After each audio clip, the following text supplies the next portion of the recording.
You know, when you are struggling and stuck, feels as though you're stuck for answers, while failure seems to be looking you square in the face, it doesn't have to be a dramatic situation. A Course in Miracles helps us to understand why taking a break and going within oneself to ask for guidance on which way to turn next is probably the most brilliant choice you can make. Good morning, everyone. It's morning in the area of the country where I'm at in Northeast Ohio.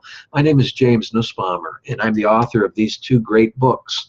The pilot of my ever-developing series is called The Master of Everything, a story of mankind in the world of illusion we call life. And the sequel, Mastering Your Own Spiritual Freedom, Lessons from A Course in Miracles. And both books are published by Ozark Mountain Publishing Company and on sale everywhere around the world that books are sold. Isn't that kind of neat? But you know, ever since the symbolic Garden of Eden, humanity has clamored for freedom, how to be at peace within yourself, and the quest to find the path to freedom seems to be man's purpose, regardless of our race, the era we've lived in, our nationality, the geography, what part of the world. But in spite of the fact that freedom has been sought for millennia, few individuals or nations, which is really sad, really have knowledge of the road to take. Different people choose different paths for different freedoms and for different values. How to find inner peace and happiness within are often paths that are traveled with limited goals and can often find oneself in conflict with the rest of the world and just causing us all kinds of problems. When we then seem to treat the symptoms that arise without really treating the problem.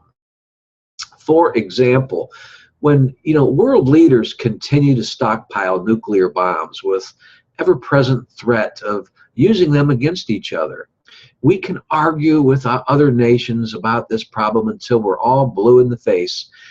And these destructive devices will continue to be built. Why is this? It's because we don't have the knowledge of how to get rid of the doubts and fears that are causing hatred in our hearts. If we can't solve this, our children will carry within them the same seeds of hatred that we pass on down to them, and ultimately will manufacture a mechanism more powerful than any nuclear weapon we can ever imagine.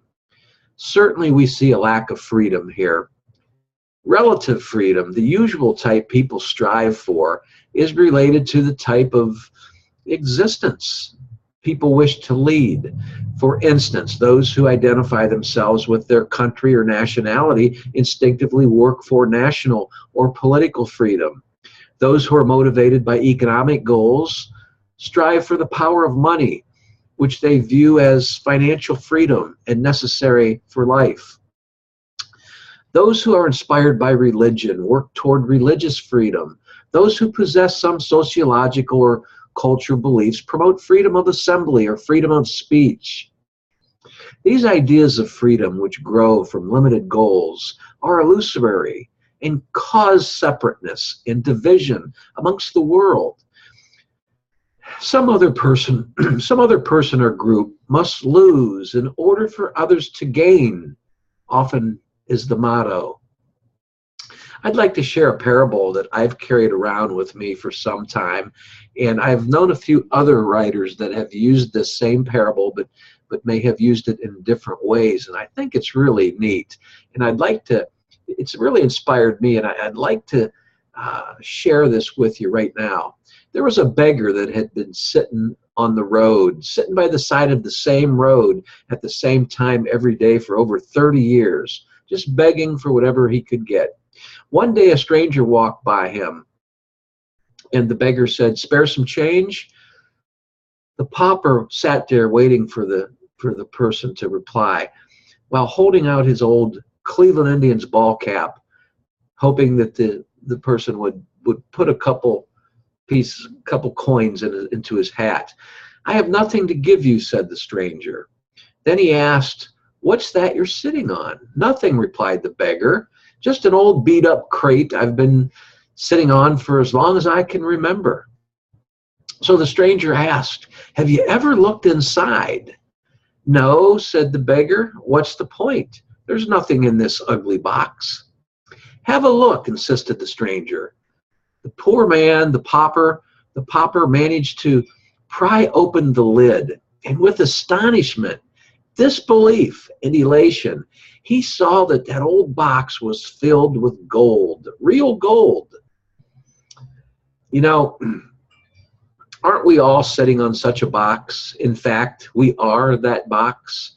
By holding one of these books in your hand and opening the pages to find out how your real abundance can be tapped into that's already within you, by taking a look at the abundance within yourself, you're telling yourself that you have the desire to find out more, even if it means looking deep inside of yourself. And that's what I hope my books will help you to do, is to look within without fear. You know, regardless of the material possessions that bind you to good or bad, spiritual freedom is always your bottomless box of gold. This is true because our inherent spiritual freedom is our true essence. It's what we are. It's eternal, infinite, and changeless, regardless what the world tries to dictate to us. When conditions out there somewhere, out there for a free life are completely fulfilled and guaranteed, our mind will still be imprisoned if we fail to find spiritual freedom first before any other kind of freedom. I hope this made some sense to you. Thanks for listening to me, and here is to your inner self. By the way, if you've enjoyed this YouTube video and you're not already a subscriber, please click on the subscribe button down below, and I'd love to have you as a subscriber to this station.